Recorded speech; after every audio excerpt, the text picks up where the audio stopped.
फैसलाबाद की उस बड़ी सी हवेली में दावत का सिलसिला चल रहा था और हर तरफ खुशियां थी। लोग हंस रहे थे, बच्चे दौड़ फिर रहे थे और खाने की महक हवा में घुल रही थी। हिबा प्लेट संभालते हुए मुस्कुराती हुई सबको सर्व कर रही थी, लेकिन उसके अंदर कुछ टूट रहा था। उसने अपनी साड़ी को ठीक किया और सोचा कि काश ये सब कुछ पहले समझ आया होता। अगर आपको ऐसी दिल को छूने वाली कहानियाँ पसंद आती हैं जो रोज़मर्रा की ज़िंदगी से निकली हों, तो प्लीज़ फॉलो कर लें या सब्सक्राइब कर दें। ये मेरी छोटी सी मेहनत है जो आप लोगों के लिए है और बहुत खुशी होगी अगर आप साथ दें। हिबा की उम्र 37 साल थी और शादी को 2 साल हो चुके थे। रऊफ उसे 6 साल बड़ा था। जब रिश्ता आया था तो दोनों के घर वालों ने जल्दी से हाँ कर दी थी। रऊफ का बिजनेस था और वो कहता था कि घर की जिम्मेदारी एक अच्छी बीवी ही संभाल सकती है। हिबा ने कॉलेज किया था, लेकिन उसके घर वालों को लगता था कि वो घर संभालने में बहुत अच्छी है। कुकिंग, सफाई, सब कुछ। शादी के दिन हिबा खुश थी कि उसकी ज़िंदगी एक नए मोड़ पर है, लेकिन पहले ही महीने से कुछ फील हुआ था कि ये सिर्फ एक कॉन्ट्रैक्ट जैसा है। रऊफ सुबह जल्दी ऑफिस चला जाता और शाम को थका हुआ आता। हिबा उसके लिए चाय बनाती, खाना गर्म करती और पूछती कि दिन कैसा था। रऊफ जवाब देता कि ठीक है, तुम घर देख लो। कभी कभी वो कहता कि तुम बहुत अच्छी हो हिबा, घर बिल्कुल परफेक्ट संभलती हो। ये सुनकर हिबा मुस्कुराती, लेकिन अंदर से लगता कि ये तारीफ उसकी शख्सियत की नहीं बल्कि उसके काम की थी।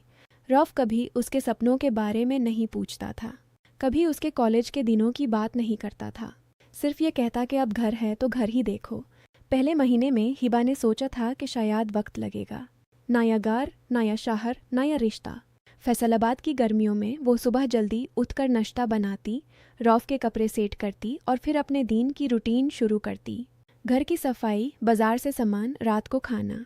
कभी कभी वो सोचती कि काश रऊफ उसके साथ बैठकर बात करे, कोई छोटी सी जोक करे या हाथ पकड़ कर कहे कि तुम थक गई हो। लेकिन ऐसा कभी नहीं होता। रऊफ टीवी देख कर सो जाता और हिबा रात को अकेली बैठी अपने फ़ोन में पुरानी फ़ोटोज़ देखती रहती। एक दिन हिबा ने हिम्मत करके कहा था कि रऊफ, आज हम कहीं बाहर चलते हैं। रऊफ ने हंसकर कहा था कि बाहर क्या करना है, घर में ही ठीक है, तुम थक जाओगी। उस रात हिबा ने अपने तकिए में मुंह छुपा कर रोई थी। उसने सोचा कि शायद ये नॉर्मल है। बहुत सी शादियां ऐसी ही होती हैं, ड्यूटी से शुरू होती हैं और फिर प्यार आ जाता है। लेकिन वक्त गुजारता गया और वो प्यार नहीं आया। Soft routine. रऊफ को कभी उसकी पसंद की चीज़ों का पता नहीं चलता था। हिबा को बुक्स पढ़ना पसंद था, लेकिन रऊफ कहता कि वक्त ज़ाया मत करो, घर देखो।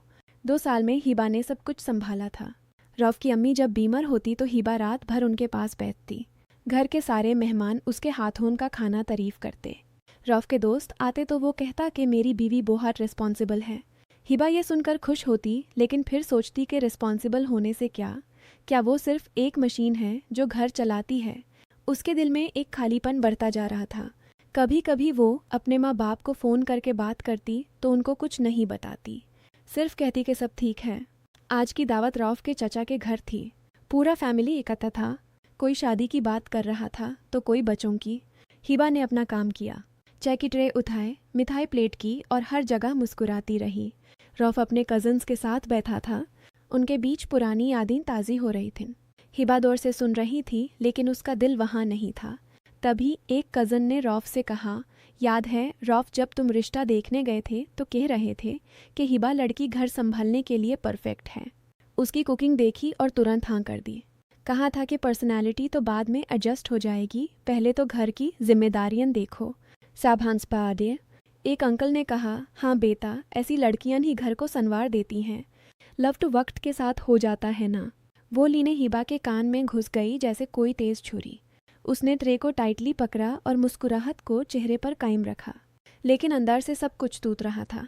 एक पल में उसको समझ आया कि उसकी शादी में उसकी शख्सियत नहीं बल्कि उसकी यूटिलिटी देखी गई थी। वो बीवी नहीं, घर की मैनेजर चुनी गई थी। रऊफ ने उसको इसलिए पसंद किया था कि वो सब कुछ संभाल लेगी और उसको कोई परेशानी नहीं होगी। प्यार, बातें, सपने, ये सब एक्स्ट्रा थे। सर्फ ड्यूटी दी। हिबा ने प्लाटे रख दी और चुपचाप किचन की तरफ चली गई।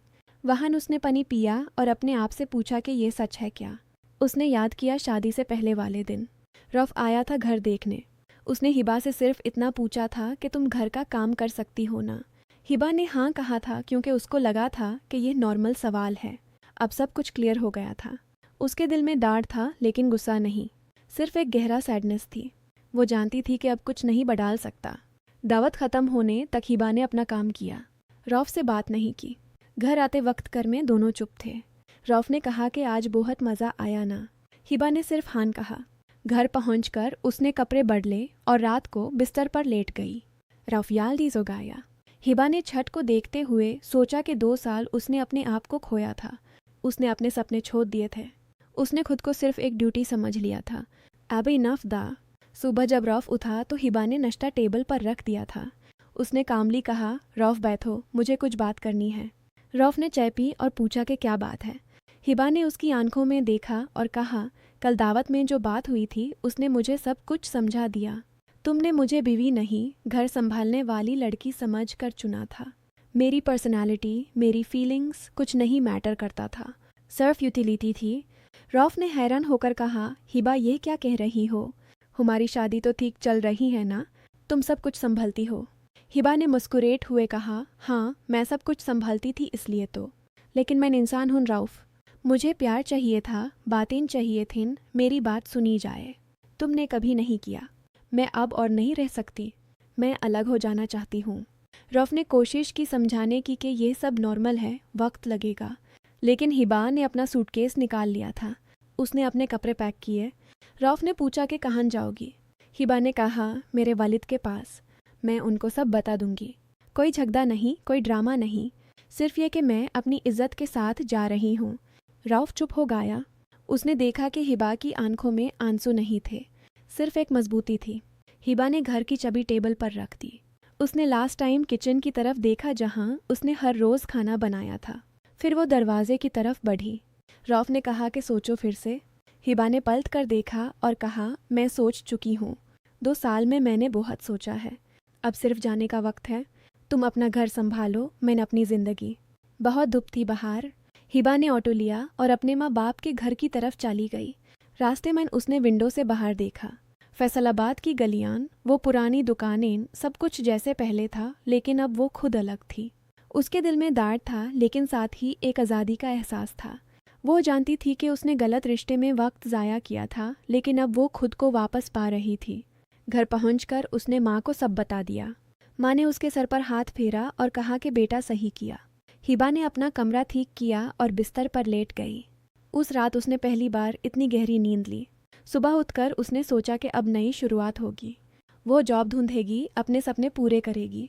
कोई और उसको यूटिलिटी नहीं समझेगा, वो खुद को पहले रखेगी। रौफ के घर में उसके जाने के बाद सन्नाटा था। रौफ ने देखा कि घर अब खाली लग रहा था। उसने पहली बार महसूस किया कि हिबा सिर्फ काम नहीं बल्कि उसकी ज़िंदगी का हिस्सा थी। लेकिन अब वक्त गुजार चुका था। हिबा ने कभी पीछे मुड़कर नहीं देखा। उसने अपनी इज्जत बचाई थी और ये उसके लिए सबसे बड़ी जीत थी। जिंदगी आगे बढ़ती रही। हिबा ने एक छोटी सी जॉब शुरू की। वो रोज़ सुबह उठकर खुद के लिए चाय बनाती और सोचती कि अब मैं खुद के लिए हूँ। कभी कभी पुरानी यादें आती थीं, लेकिन वो उनको दौर कर देती। रौफ से कभी फ़ोन नहीं आया, शायद वो भी समझ गया था। फैमिली वालों ने बात की थी, लेकिन हिबा ने कामली कहा कि यह मेरा फैसला है, कोई झगड़ा नहीं, सिर्फ अलग रहना है। महीने गुजरे। हिबा ने अपने आप को नए सिरे से बनाया। उसने बुक्स पढ़नी शुरू की, दोस्त बनाए और खुद से वादा किया कि अब किसी भी रिश्ते में सिर्फ यूटिलिटी नहीं बनेगी, वो पूरी इंसान बनकर रहेगी। एक दिन उसने अपने डायरी में लिखा कि शादी एक कॉन्ट्रैक्ट नहीं बल्कि दिल का मेल होना चाहिए। अगर सिर्फ ड्यूटी हो तो वो जिंदा नहीं रहती। उसने ये भी लिखा कि मैंने अपनी इज्जत बचाई और ये ही काफ़ी है। फैसलाबाद की गलियों में अब हिबा अकेली चलती थी, लेकिन उसके कदम मजबूत थे। उसने पीछे छोड़ दिया था वो खालीपन, वो इमोशनल वैकेंसी। अब उसके पास खुद की पहचान थी। रौफ शायद अब भी अपने बिजनेस में बिजी था, लेकिन हिबा जानती थी कि उसकी ज़िंदगी अब उसकी अपनी है। यह कहानी यहीं ख़त्म होती है, लेकिन हिबा की नई ज़िंदगी शुरू हो चुकी थी। उसने सब कुछ छोड़कर अपनी इज्जत उठा ली थी और यह उसके लिए सबसे बड़ा सबक था। कभी कभी वो सोचती थी कि अगर वो लाइन ना सुनी होती तो शायद अब भी वो उसी रूटीन में होती, लेकिन उस लाइन ने उसको आज़ाद कर दिया था।